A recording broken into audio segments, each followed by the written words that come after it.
जुहर दर्शक बंधु बरपालीर अनेक महत काम रे बरपाली वकील संघ जड़ित रही आसुचे। रेलवे फ्लाईओवर ब्रिज हो कि 4 लेन अव्यवस्था कि अन्य सामाजिक काम वकील संघ तत्पर रही छे। गतकाली वकील संघ बरपालीर निर्वाचन थिला। लगान भाव रे द्वितीय थर वकील मनोज कुमार पट्टनायक सभापति भाव रे निर्वाचित हेले। सही संदर्भ रे आमे तांकर कथा आनलु आउ तांकर आगामी दिनर कार्य उपरे केतेटा प्रश्न कलु। सूचना थाउ जे अन्य निर्वाचित सदस्य अछन vice president Sudhir Meher, secretary Ishwar Nag, joint secretary Mahendra Kumar Gahir, library secretary Paritosh Meher, treasurer Sharad Chandra Panigrahi तथा assistant secretary library Purnendu Kumar Das. तो आसुन सुनमा प्रेसिडेंट मनोज कुमार पट्टनायक विचार। धन्यवाद। हाँ मनोज आज्ञा। हाँ लगान भाव रे अपन 2 नंबर थर बरपाली बार एसोसिएशन रो सभापति निर्वाचित है। आज्ञा गला थर अपन माने बरपाली लगे बहुत के करिजन सचेतनता जागरूक करिजन। ई थर आपनकर काना काना एजेंडा रही जे हमको करिजन।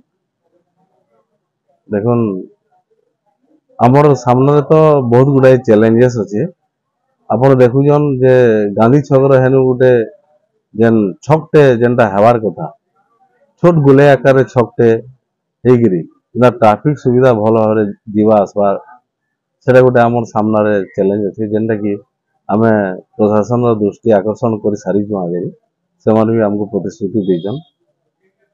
तारपरे आपण जानूछन जे बरपाली एरिया रे माने जमी बाड़ी के नहीं बहुत जोर दलाली चली आरु दलालराज एरिया रे बहुत बढ़ी जद्वारा साधारण जनता माने बहुत हैरान सम्मुखीन होजन।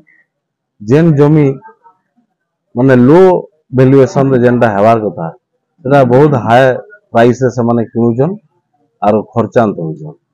आउ अन्य पक्षरे देखबार के गले दलाल माने मालामाल हेगिरी एरिया रे घुरी बुलुजन। जेनटा कि आमर बैठक रे भी आमे कथा हेतिलु जे ताहाके आमे मिलित भाव रे दमन करवाली चेष्टा करमु। सेतिलिए आमर सबु एडवोकेट बंधु मन को भी आमे आह्वान करजु। तारपरे बरपाली रे कोर्ट ओपनिंग हबार कि 16/9/2025 रे तार 25 वर्ष पूर्ति होउछे। सेते लगे सिल्वर जुबली भी करवार लगी आमे योजना करूछु। तार उपरे भी तत्पर हेगिरी सब सदस्य माने लागिगिरी ताके सफल करवा लगी निष्पत्ति नेछु। तारपरे ये एरिया रे शांति श्रृंखला केनेगिरी बजाय रहबा आउ ऑफिस माने एंदा सुरखुरे चलबा लांच कारबार ऑफिस मंगे एंदा नै हेबा ई सब उपरे प्राधान्य देवाली आमे चिंता करूछु। आउ खबर पाइले कि आमे जहाँ आमर द्वारा साहाय्य हेबा आमे सेटा करवाली आगे जेबु। पैसा लागि अपन माने खाली चिंता करिछन के फिजिकली अपन माने फील्ड रे भी जिबे सचेतन करवा लागि ना आमे तो सब बेले आमर जाही गले आमे सचेतन करसु आरु जेन जगह रे दरकार पड़ले स्पॉट रे उपस्थित रहीगिरी जहाँ हेबा ताहा कराई। बरपाली रे नुआ कोर्ट बिल्डिंग तैयारी होउछे। केबे सुद्धा सेटा तैयारी हे जिबा जनाबे। आमे तो से कोर्ट जेन नुआ तैयारी होची से जाके जेकी भी देखुछु आरो कामटा बहुत द्रुत गति रे तार प्रोग्रेस रे चलीछे। आउ आमे आशा करूछु within a year Etah complete हेगिरी फेर से नुआ कोर्टा ओपनिंग हेजिबा बोली के आशा करिछु। टाउन रो टिके दुरिया हे जाउछे प्राय 4 किलोमीटर दूरता रे नुआ कोर्ट बोले एके जन पब्लिक अछन असुविधा रो सम्मुखीन हेबे अपन काला करे। देखुन गुडे टाउनशिप रो ग्रोथ रो लागि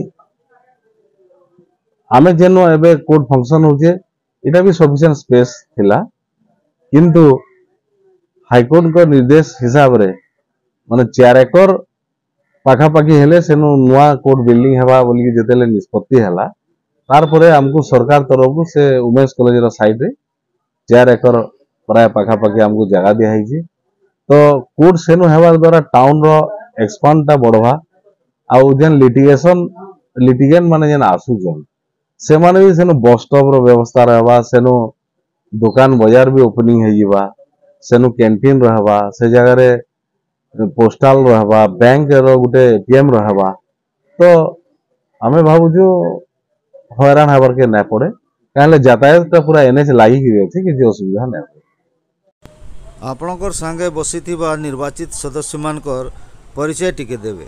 मोर लेफ्ट साइड जेन बहिसन ईश्वर नाग से एबे सेक्रेटरी बार एसोसिएशन बरपाली आउ साइड जेन अछन महेंद्र गोहिर से joint secretary bar association Barpali आ मोर राइट साइड जेन अछन शरद पाणिग्राही से हमर केशियर बार एसोसिएशन बरपाली बावराचित हेतु बार एसोसिएशन रो समस्त निर्वाचित सदस्य मान को बीएन तरफ अनेक शुभकामना।